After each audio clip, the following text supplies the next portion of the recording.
কলকাতা 1,60,00,000 এক স্পন্দিত মহানগর, কিন্তু ভোররাতের মায়াবী কুয়াশা কাটলেই দিনের আলোয় স্পষ্ট হয়ে ওঠে এক রূঢ় বাস্তব।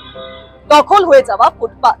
দশকের পর দশক ধরে আমাদের একটা গল্প শোনানো হয়েছে, বোঝানো হয়েছে এই হকার ইস্যুটা পুরোটাই এক চরম আবেগ বা ইমোশনের ব্যাপার।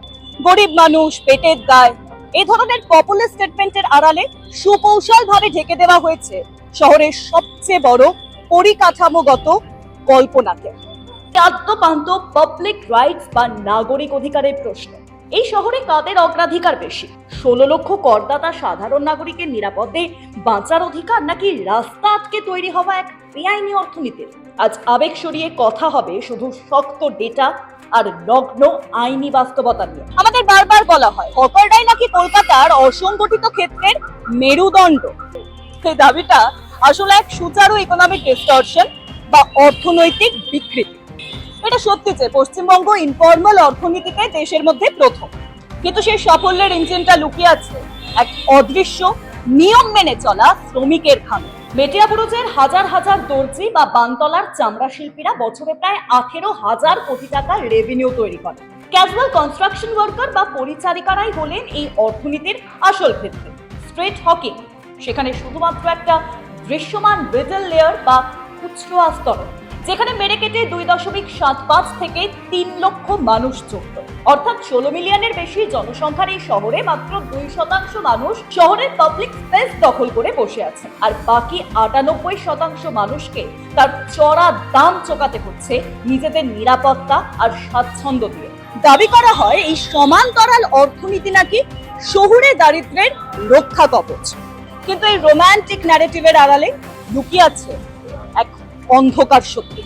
এই বিশাল অঙ্কের ক্যাশ টার্নওভার চলে পুরোপুরি ট্যাক্স ফ্রি সিস্টেমে। হকাররা সরাসরি সরকারি কোষাগারে 1 পয়সাও ট্যাক্স দেন না, কিন্তু তারা কি সত্যি বিনা পয়সায় বসতে পারেন?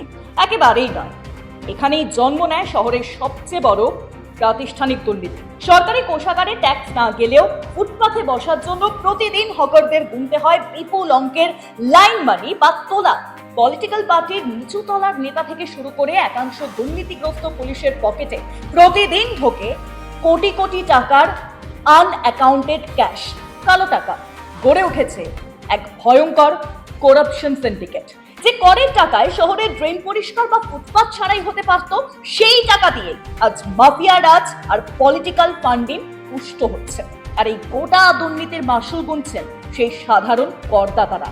ফুটপাথ দখল কোনো ভিকটিমলেস ক্রাইম বা ক্ষমতাহীন অপরাধ কিন্তু নয়। এই ধারাবাহিক দখলদারি কলকাতাকে পথচারীদের জন্য একটা আস্ত মৃত্যুফাঁদ হিসেবে তৈরি করে দিয়েছে। আমাদের শহরের মাত্র 6% জায়গা রাস্তার জন্য বরাদ্দ।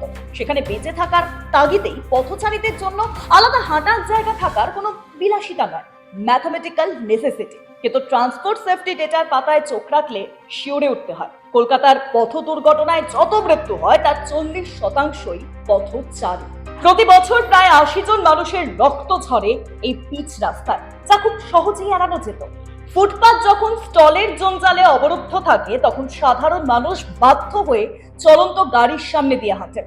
ভাইব্রেন্ট স্ট্রিট লাইফের এই গ্লোরিফিকেশন আসলে রাস্তায় ছড়া এই রক্ত আর কাঠামোগত গাফিলতিকেই আড়াল করার এক নির্লজ্জ চেষ্টা। বলা হয় হকাররা নাকি শুধু আইনের স্বীকৃতিটুকু চান। আসুন দেখি স্ট্রিট ভেন্ডার্স অ্যাক্ট আর ওয়েস্ট বেঙ্গল আরবান রুলস এর পাতাগুলো ঠিক কি বলছে। প্রথমত আইনে স্পষ্ট বলা আছে ফুটপাতে কোনো স্থায়ী কাঠামো থাকবে না। রিয়ালিটি, হকাররা শহরের কংক্রিট ড্রিল করে পার্মানেন্ট লোহার ফ্রেম বানাচ্ছে। দ্বিতীয়ত আইনের 1/3 রুল অনুযায়ী স্টলগুলো ফুটপাতের মাত্র 1/3 জায়গা নিতে পারে। রিয়ালিটি কি বলছে? হাঁটার জায়গার 90 থেকে 100% দখল। তৃতীয়ত আইনে দাহ্য প্লাস্টিক বা ত্রিপল সম্পূর্ণ নিষিদ্ধ। রিয়ালিটি, গোটা মার্কেট ঢেকে আছে এক ভয়াবহ নীল প্লাস্টিকের নিচে, যা যে কোনো মুহূর্তে গড়িয়াহাট অগ্নিকাণ্ডের মতো বিপদ ডেকে আনতে পারে। চতুর্থত চালকদের দৃষ্টিসীমা পরিষ্কার রাখার জন্য ক্রসিং থেকে 45 ফুটের নো বেন্ডিং বাফার জোন রাখার নিয়ম। রিয়ালিটি, মেট্রো গেট বা ক্রসিং এর ঠিক মুখেই স্টল বসানো হয়, যার ফলে যাতায়াতকারীদের সোজা চলন্ত বাসের সামনে গিয়ে পড়তে হয়। এই ইকোসিস্টেমে কলকাতার বৈধ লাইসেন্স প্রাপ্ত দোকানদারদের উপর হওয়া আর্থিক অন্যায়ের কথা। এই লোকাল ব্যবসায়ীরা চড়া কমার্শিয়াল প্রপার্টি ট্যাক্স দেন, ট্রেড লাইসেন্স ফি দেন, high commercial electricity rate then, আর নিয়ম করে 18% জিএসটিও জমা করেন। অথচ সকালে দোকানের শাটার তুললেই তারা দেখেন তাদের দোকানের সামনের দিকটা বেআইনি বাঁশের স্টলের আড়ালে পুরোপুরি ঢাকা পড়ে গেছে। হকাররা এক প্রকার বিনা পয়সায় ফর্মাল মার্কেটের এই প্রথম রিয়েল এস্টেট হাইজ্যাক করে নিচ্ছেন। তারা বৈধ ব্যবসায়ীদের দোকানের ঠিক সিঁড়িতে দাঁড়িয়ে কাস্টমার ছিনিয়ে নিচ্ছেন, যাদের নিজেদের কোনো ট্যাক্স ওভারহেডই নেই। এটা কোনো ফেয়ার কম্পিটিশন নয়, এটা বৈধ ব্যবসার উপর একটা কাঠামোগত এবং অন্যায্য আক্রমণ। তাহলে উপায় কি? উচ্ছেদ মানেই কি রুজি রুটিকে টান? একদমই নয়। তাই আধুনিক আর মানবিক সমাধান আছে, অর্গানাইজ রিলোকেশন বা সুপরিকল্পিত পুনর্বাসন। আমাদের চোখের সামনে কলকাতার নিউ টাউনে হকার মার্কেটগুলোর সফল মডেল রয়েছে। নির্দিষ্ট ভেন্ডিং জোন, পরিচ্ছন্ন সেটআপ আর পথচারীদের হাঁটার জায়গা অক্ষুণ্ণ রেখেও যে সফল ব্যবসা করা যায়, নিউ টাউন তার জ্বলন্ত প্রমাণ। ভুবনেশ্বরের মতো শহরগুলো স্মার্ট ভেন্ডিং জোন তৈরি করে দেখিয়েছে কিভাবে হকারদের রুজি রুটি এবং নাগরিকদের হাঁটার অধিকার দুটোই একসঙ্গে রক্ষা করা সম্ভব। দরকার শুধু নির্দিষ্ট পলিসি আর সেটা রূপায়ণ করার সদিচ্ছা। ফুটপাত দখল করে নয়, বরং ডেডিকেটেড হকার জোন তৈরি করেই এই সমস্যার একমাত্র স্থায়ী সমাধান সম্ভব।